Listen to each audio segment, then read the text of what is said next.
আজকে আপনারা দেখেছেন সারা বাংলাদেশে ঢাকা শহরের অলিতে গলিতে আওয়ামী গুন্ডা পান্ডারা আজকে বিক্ষোভ মিছিল করছে।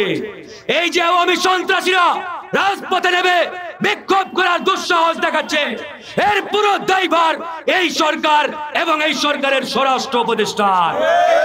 আজকে স্বরাষ্ট্র উপদেষ্টা ওই চেয়ারে বসে তিনি অর্ডার দিতে পারেন না যে থানায় আওয়ামী লীগের সন্ত্রাসীরা মিছিল করবে সেই থানার ওসিকে স্ট্যান্ড রিলিজ করে খাগড়াছড়ি পাঠিয়ে দেওয়া হবে। যে জেলায় ছাত্রলীগের সন্ত্রাসীরা মিছিল বের করবে সেই জেলার এসপিকে স্ট্যান্ড রিলিজ করে বান্দরবান পাঠিয়ে দেওয়া হবে। এই ঘোষণা এই অন্তর্বর্তীকালীন সরকার এই সরকারের স্বরাষ্ট্র উপদেষ্টা দিলে দেখতেন কোন জায়গায় আওয়ামী লীগ ছাত্রলীগ যুবলীগের সন্ত্রাসীরা মিছিল বের করার দুঃসাহস দেখাতো না। যারা মিছিল করছে তারা প্রশাসনের সাথে যোগ সাজস করেই এই মিছিলগুলো বের করছে। বন্ধুগণ, প্রিয় ভাইরা আমার, আজকে সরকার টাল বাহানা শুরু করেছে। জাতীয় পার্টি 14 দল এগুলো আওয়ামী লীগের অন্যতম সহযোগী ছিল, ভারতীয় রয়ের এজেন্ট ছিল, রয়ের দালাল ছিল। কিন্তু অত্যন্ত দুঃখের বিষয় আওয়ামী লীগ নিষিদ্ধ করেছে আর আওয়ামী দোসরদেরকে সেনাবাহিনীর প্রটোকলে পাহারা দিচ্ছে। এর চাইতে প্রতারণা ভণ্ডামি দ্বিচারিতা আছে বলে আমি মনে করি না।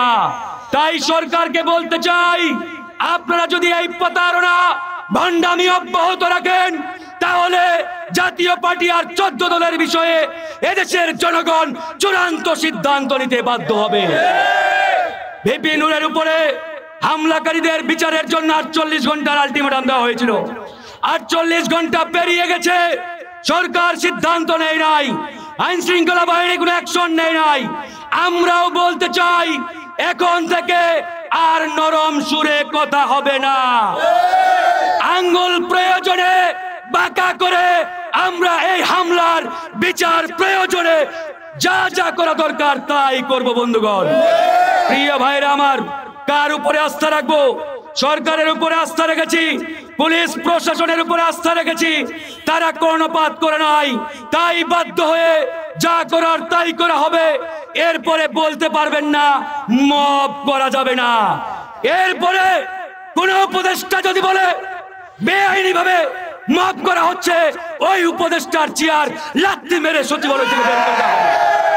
অনেক সহ্য করা হয়েছে, আমাদের রক্ত ঘাম ত্যাগের বিনিময়ে আজকের এই সরকার আর সরকারের চেয়ারে বসে ফাজলামো শুরু করেছেন।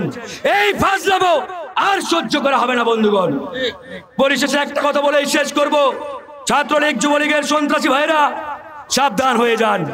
আপনাদের গুরু গডফাদার শামীম উসমানরা বিদেশে বসে আমোদ ফুর্তি করে, আর তোমরা মাঠে নাইমা নিজেদের বিপদ নিজেরাই ডেকে আনছো। আমি জনগণকে বলবো, এরপরে আওয়ামী লীগ ছাত্রলীগ বাংলাদেশের যে প্রান্তেই যে কোনো জায়গায় মিছিল বের করার চেষ্টা করলে সেখানেই গণদোলাই শুরু করবেন।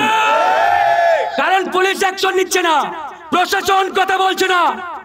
মনে রাখতে হবে, আওয়ামী লীগ ফিরে আসলে ওই স্বরাষ্ট্র উপদেষ্টার কিছু হবে না। তিনি উড়াল দিয়ে বিদেশে যাবেন, বিদেশে আরামায় এসে থাকবেন, আর বাংলাদেশের মাটিতে ফাঁসির কাজটি আমাদের ঝুলতে হবে।